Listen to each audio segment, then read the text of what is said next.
A single dream changed the fate of an entire civilization. A decision by a young shepherd triggered history's most famous war. This is the incredible story of Paris of Troy, the man who destroyed everything he loved. It all began with a terrifying nightmare. Hecuba, queen of Troy, was pregnant with her son. But every night the same dream haunted her. She saw herself giving birth to a flaming torch. This torch set all of Troy on fire, until nothing remained but ashes. The priests interpreted the dream. Their message was clear and terrible. The baby to be born would be Troy's destruction. When Paris was finally born, he was a beautiful child, bright eyes, a perfect smile, but he carried a deadly curse. King Priam made the most difficult decision of his life. He ordered his servant Agelaus to take the baby to the mountains and abandon him to die. It was the only way to save Troy. Agelaus obeyed with a broken heart. He climbed Mount Ida and left the child under a lonely tree. But here comes the first incredible twist of this story. 5 days later, Agelaus returned to the spot. He expected to find a small, lifeless body. Instead, he found something that would change everything. The baby was alive, chubby and healthy. A giant bear was nursing him as if he were her own cub. Agelaus understood he was witnessing a miracle from the gods. He took the baby in his arms and brought him home. He gave him the name Paris. The boy grew up among shepherds. Not knowing he was a prince, he became the most handsome and just young man in the mountains. He was so wise that other shepherds called him Alexander, the protector of men. But fate had much greater plans for Paris, and it all began with the most important wedding on Olympus.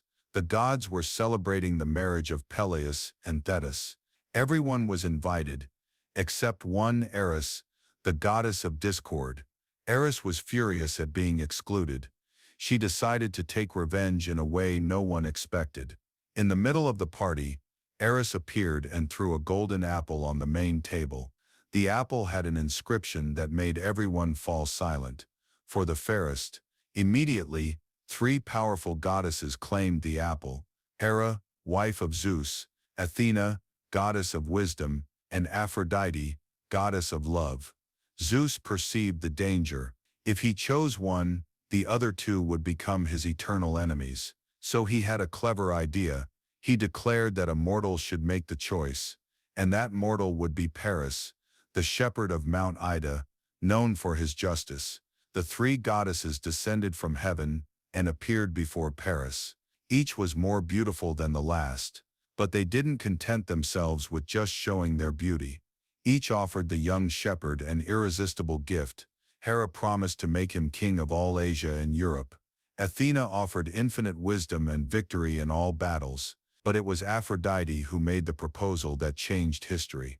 She promised to give Paris Helen of Sparta, the most beautiful woman in the world. Paris, young and passionate, gave the apple to Aphrodite. It was the decision that sealed Troy's fate. Hera and Athena left furious, swearing revenge against Paris and his entire city. Years passed in peace, but then something extraordinary happened. King Priam organized funeral games to honor a son he believed had died as a baby. Ironically, these games were for Paris himself. The shepherds came down to the city to sell cattle, and Paris went with them. When Paris saw the athletic competitions, something awakened in his royal blood. He decided to participate. And here comes another impressive twist. Paris won all the competitions: racing, wrestling, boxing. He defeated all the princes of Troy. They were furious to be beaten by a simple shepherd. Deiphobus, the king's son, got so angry he drew his sword to kill Paris. But the young man ran to Zeus's altar seeking protection. It was then that Cassandra, Priam's daughter with prophetic powers, recognized him. She screamed the shocking truth that shepherd was the lost brother, the one who would bring destruction. Agelaus confirmed everything by showing the royal clothes he had used to wrap the baby. Priam, seeing his son alive, completely forgot the prophecy. He embraced Paris with tears of joy. The lost prince had come home. But the adaptation wasn't easy. Paris had to learn to live like a prince. His brother Hector tried to teach him to fight with sword and spear. But Paris preferred his bow, the weapon he mastered perfectly. The nobles despised the bow, calling it a coward's weapon. Before becoming a prince, Paris already had a great love.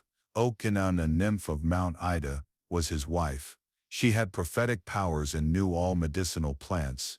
When Paris prepared to travel to Greece as an ambassador, Ocean begged him not to go. She foresaw tragedy.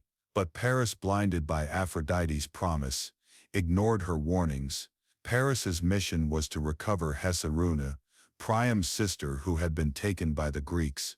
He first tried in Salamis, but failed. Then he sailed to Sparta, where Menelaus reigned with his wife Helen. The moment had come for Aphrodite to fulfill her promise. When Paris saw Helen for the first time, he understood why she was famous throughout the world. Daughter of Zeus, she had beauty that defied description, hair golden as liquid gold, eyes deep as the ocean. Aphrodite did her work. Helen fell madly in love with Paris. For days they kept up appearances in Menelaus's palace. But then came the perfect opportunity. Menelaus had to travel to Crete for a funeral. He left Helen taking care of the Trojan guests. It was exactly what Aphrodite had planned. As soon as Menelaus departed, Paris convinced Helen to flee with him. They also took immense treasures from the palace. The return journey was long and dangerous. They passed through Egypt, where King Proteus tried to stop them. They made a stop in Sidon, where Paris bought precious silks for Helen. The journey lasted months. When Helen arrived in Troy, she divided the city in half. Priam was dazzled by her beauty and received her as queen, but Hector and the wise counselors foresaw disaster. Antenor, the wisest, suggested returning Helen immediately, but Priam refused, remembering that the Greeks had never returned Hesperona. The Greek response didn't take long. First came a diplomatic embassy. Odysseus and Menelaus himself demanded Helen back, along with the treasures. The assembly of Troy rejected all demands. War was declared. Then the horizon filled with sails. 1,000 Greek ships arrived at Troy's shores. Agamemnon commanded the forces. Achilles brought his feared Myrmidons. Aegeans came with 12 ships. Diomedes led the Argives. It was the largest military force ever assembled in Greek history. For 9 years the Greeks attacked Troy's allied cities. The main city resisted behind impenetrable walls. Paris fought mainly as an archer, shooting deadly arrows from the walls. This irritated Hector, who criticized him for not fighting face to face as a prince should. In the 10th year, everything changed quickly. Achilles withdrew from battle due to a quarrel with Agamemnon. The Trojans gained advantage. Hector almost burned the entire Greek fleet. Paris actively participated in these victorious attacks. Then came the duel everyone expected. Paris against Menelaus face to face. The winner would keep Helen and the war would end. Paris accepted, but when he saw Menelaus advance furiously, he hesitated. Hector had to shame him publicly to get him to fight again. The duel was quick but intense. Paris threw his spear first but didn't pierce Menelaus's shield. Menelaus's spear pierced Paris's shield, but didn't wound him gravely. When Menelaus attacked with his sword, it broke on Paris's helmet. Desperate, Menelaus grabbed Paris by the helmet and began dragging him. The strap was strangling the Trojan prince, but Aphrodite intervened, broke the strap and wrapped Paris in a magical cloud, transporting him to his room. Then she forced Helen to join him. Despite her fury, Paris continued fighting in subsequent battles, always with his deadly bow. He wounded Diomedes in the foot. He killed Machenion, the Greeks' chief physician. He wounded Dorypylus in the thigh. His arrows always found their target. But the most important moment came after Hector's death. Achilles killed his beloved brother and dragged the body through the walls. Paris swore sacred vengeance, and he knew Achilles' secret. Everyone knew Achilles was almost invulnerable. His mother Thetis had dipped him in the river Styx as a baby. But there was one weak spot, the heel where she held him. It was the only vulnerable part of his body. Days after Hector's funeral, Achilles was fighting near the gates. Paris positioned himself carefully on the wall. Apollo, who hated Achilles, guided his aim. The arrow flew straight to the heel. Achilles, the greatest Greek hero, fell. Paris continued shooting until he was sure he was dead. The Trojans celebrated Paris as a hero for avenging Hector. But the victory was short-lived. The Greeks, desperate, brought Philoctetes from Lemnos. He carried Heracles' legendary bow, with arrows poisoned in the Hydra's blood. The world's two best archers finally faced each other.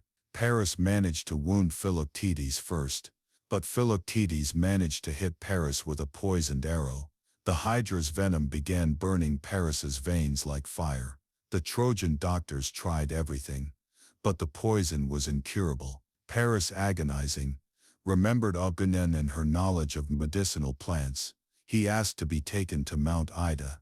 When they arrived where she lived, Paris begged her to heal him, but Agamemnon, still hurt from being abandoned for Helen, refused. Paris died on the journey back, his body consumed by divine poison. When Agamemnon learned of his death, she was overcome with remorse. She ran to Troy, and seeing the funeral pyre, threw herself into the flames. The Trojans buried their ashes together.